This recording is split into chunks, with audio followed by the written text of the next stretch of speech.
Indonesia ini kamu itu menderita apa sehingga kamu kejamnya begitu rupa kepada rakyat? Kamu pernah menderita apa?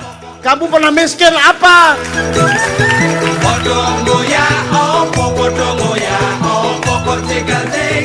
Saya tidak cemas dengan semua, katakanlah, momentum yang tidak bertemu, ada garis yang seharusnya resultan menjadi tidak, segala macam. Saya tidak cemas dengan itu semua karena kita ini autopilotnya Allah. Kita ini dipiloti Allah.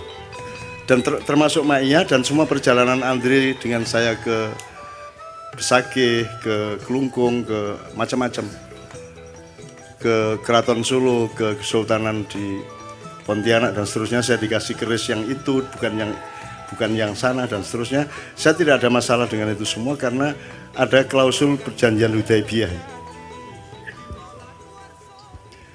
Jadi ada saat-saat ada sesuatu yang menurut hitungan kita, karena mungkin kita ini masih berpikir garis atau bidang atau bangunan, kita belum bisa melihatnya secara ruang.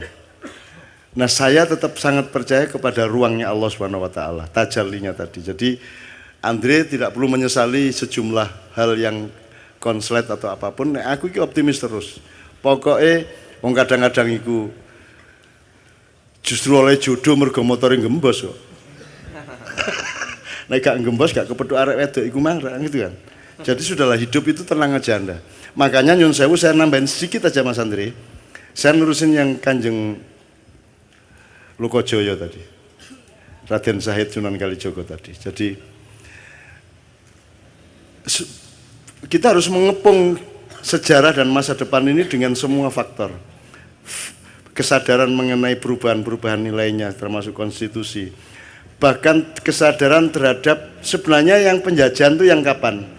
Penjajahan yang sekarang itu jenis keberapa? Ya, kecanggihannya seperti apa? Jadi misalnya autopilot gini Gus. Anda kasih sabu-sabu 2 kali 3 kali, besok sudah nggak perlu dipilotin lagi, nyabu sendiri. Nah, kita itu di bidang politik, psikologi, budaya itu sudah nggak perlu di remote sama Israel, sama Amerika, sama siapapun, udah hancur-hancur sendiri. Kalau kita tidak menyadari apa yang sedang kita konsumsi. Nah, Anda tahu bahwa Indonesia ini dirusak dengan Dividi et Impera, ya, itu melalui begitu banyak dimensi, pendidikan, media, undang-undang, ya, terus, semua, hampir semua, prinsip, cara beragama, ya. Bahkan sekarang mulai ada yang menyebut bukan wahai saudara-saudaraku kaum muslimin wa muslimat, tapi saudara-saudaraku mu'awiyin wa mu'awiyat.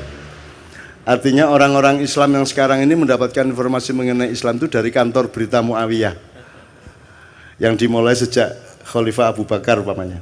Yang ketika itu Abu Sofyan sudah mulai politiking, sudah mulai menyengkuni. Makanya nanti tanggal pertengahan Januari kalau Anda sempat ke Jogja, saya sama teman-teman Perdikan sedang menyiapkan pementasan Sengkuni Harga Mati. Subjudulnya, kalau judulnya Sengkuni 2019.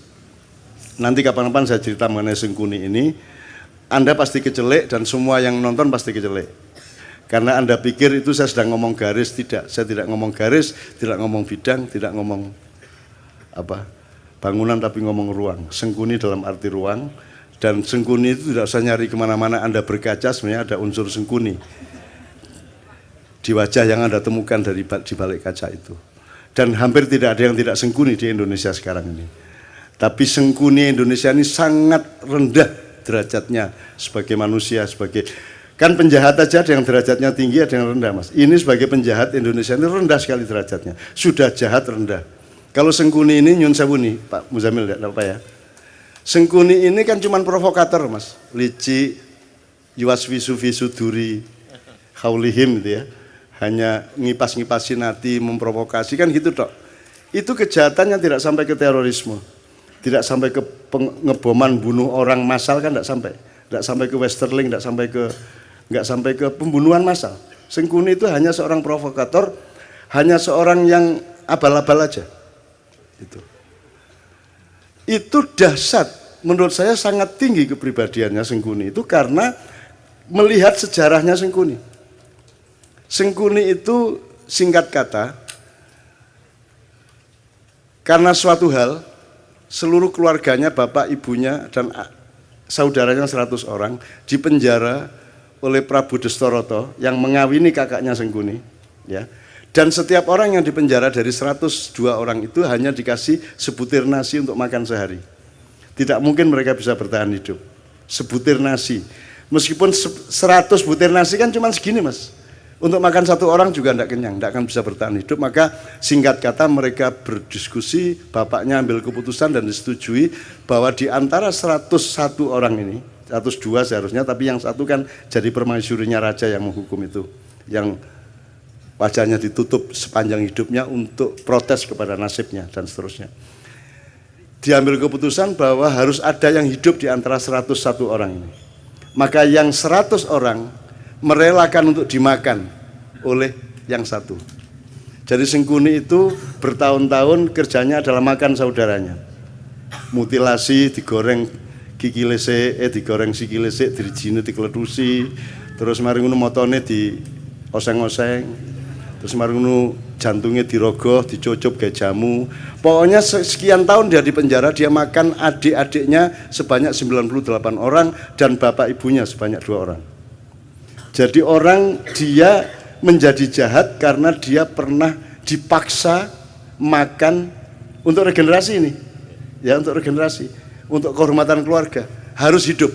Maka cara satu-satunya untuk hidup adalah makan 98 adiknya. Seperti Sumanto itu. Tapi satu persatu. Mas, Anda pernah membentak ibu Anda? Pernah membentak ayah saya? Pernah membentak ibu? Kalau sampean sekali membentak ibu sampean stres enggak? Bisa enggak tidur tenang Anda? Merasa bersahnya luar biasa, baru membentak ibu. Ini makan ibunya, bapaknya, dan adiknya 98 orang. Terpaksa dia makan. Menurut Anda itu kejahatan apa penderitaan? Penderitaan. Dan orang yang menderita harus makan saudaranya sendiri segitu banyak dan bapak ibunya. Kemudian hanya menjadi seorang provokator. Hanya menjadi seorang yang licik. Itu hebat enggak dia? Seharusnya Sengkuni menjadi teroris besar. Dia bunuh semua orang. Betul enggak? Harusnya dia obrak-abrik itu Astinapura, Indraprasta, dan semuanya. Karena dia bermaksud baik, maunya Mbak Yunya itu kawin sama Pandu. Jadi, karena dia mempertimbangkan bibit, bebet, bobot. Perhitungannya sangat baik untuk berkeluarga. Tapi ternyata dia dikawini oleh kakaknya yang buta itu.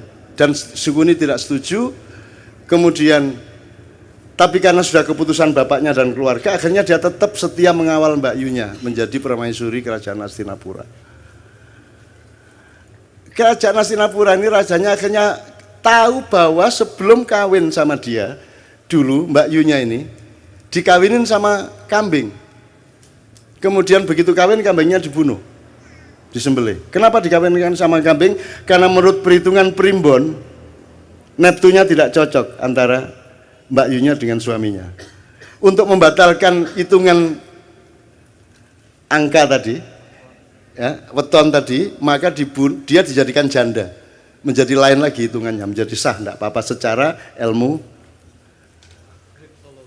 kriptologi namanya ya. Oke.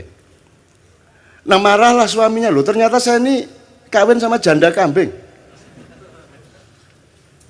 Marah dia, ditangkap semua, bapaknya Sengkuni, ibunya Sengkuni, adik-adiknya Sengkuni, 101 orang dikasih makan cuman sebutir beras satu orang. Akhirnya singkat kata Sengkuni makan itu dan kemudian dia menjadi seorang provokator, seorang yang licik, yang culas.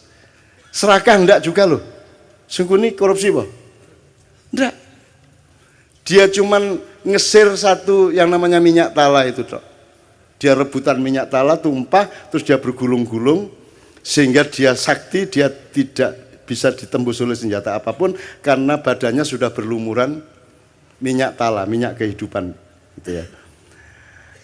Bagaimana dia bisa mati? Semar yang ngasih tahu kepada Bima, mau Bima, iku biyen pas gulung-gulung di lengo tolo iku silite gak kena. Jadi gulung-gulung kan tetap anusnya kan gak kena Mas, yang kena bokongnya tok ya. minyaknya tidak sampai masuk. Nah itu kan tidak kebal. Akhirnya sama Bimo pakai kuku pancanaka disogok silite cet matek deh. Itu ya, hati-hati ya Mas ya. Itu. Nah, teman-teman sekalian, yang pertanyaannya sederhana. Kalian ini pemimpin-pemimpin Indonesia ini, yang mana yang tidak sengkuni? Terus kalian ini menjadi sengkuni atas penderitaan apa? Kamu pernah susah apa hidupmu? Kamu pernah tidak makan? Kamu pernah makan ibumu? Kamu pernah menderita sampai seperti itu? Kamu itu atas nama penderitaan yang bagaimana sehingga kamu jahat kepada rakyat itu? Apa alasan sejarahmu? Kalau sengkuni ada alasannya untuk jahat. Meskipun kejahatan dia tidak sepadan sama sekali dengan penderitaannya. Seharusnya orang macam Sengkuni yang makan 101 keluarganya sendiri, dia dalam tanda petik berhak untuk menjadi teroris besar. Kalau dia tidak kuat, dia akan gila atau dia bunuh diri.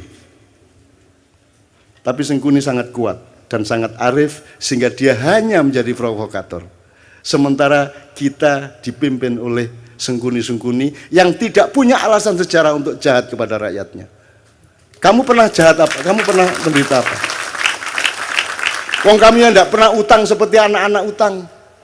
Kamu tidak pernah kredit seperti mereka. Kamu lancar-lancar saja kok. Ya toh? Kamu juga anak orang yang tidak miskin, cukup kaya sehingga kamu bisa nyalon kok. Urusanmu sama uang-uang besar. Atas nama apa kamu jahat kepada rakyatmu? Apa alasan sejarahmu? Dijawab kalau Sengkuni KB. Gitu loh Mas, jadi pentasnya itu soal itu.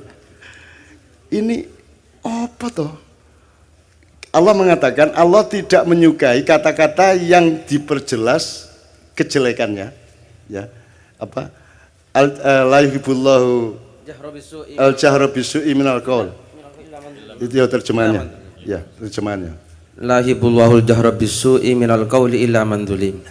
Tidak, Allah tidak menyukai perkataan yang nyaring tentang keburukan kecuali orang yang didolimi. Jadi mesuh, ya boleh, dendam, bagi orang yang didolimi. Wobol kon niku gitu ya. Itu Allah tidak suka kecuali kamu dalam keadaan dianiaya. Jadi kalau dianiaya Allah membatalkan ketidaksukaan, ya wis rapopo wong kon menderita kok gitu loh. Itu hukum Allah loh. Lah ini Indonesia ini kamu itu menderita apa? Sehingga kamu kejamnya begitu rupa kepada rakyat. Kamu pernah menderita apa? Kamu pernah miskin apa? Karena kamu pernah puasa kayak apa? Kamu pernah tirakat apa? Kamu lancar-lancar semua kok. Kamu bisa membayar miliaran kok jadi pejabat. Apa alasanmu untuk jahat kepada rakyat? Sengkuni saja tidak sejahat kamu, padahal dia penderitaannya ribuan kali lipat dibanding penderitaan hidupmu. Wahai seluruh rakyat Indonesia, aku nyatakan hari ini, wes.